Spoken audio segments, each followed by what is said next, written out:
Agar Dongfeng EP008 haydaydigan bo'lsangiz, bu video aynan siz uchun. Videoni o'tkazib olmang, siz uchun zo'r yengilliklar bor.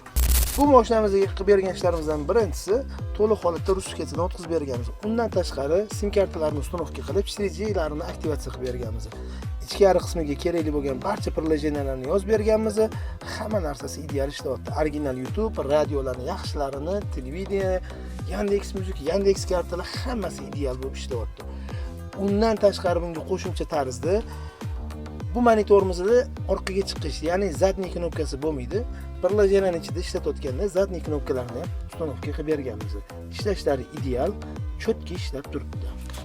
Orqa monitorlariga ham kerakli bo'lgan barcha prilojenalarni yozib, hamma narsasini to'g'rilab berdi. Ha aytgancha, bu mashinamizda ko'pincha klaviaturasini o'zini qoldirishayotgan ekan. Biza bu klaviaturalarni ham alishtirib, bemalol yozsa bo'ladigan klaviaturaga o'tkazib qo'ydik. Bemalol qiynalmasdan angliskiy, ruskiyda ishlatsanglar ham bo'ladi. Qisqasini aytganda, to'liq holatda ishlarimizni tugatganmiz.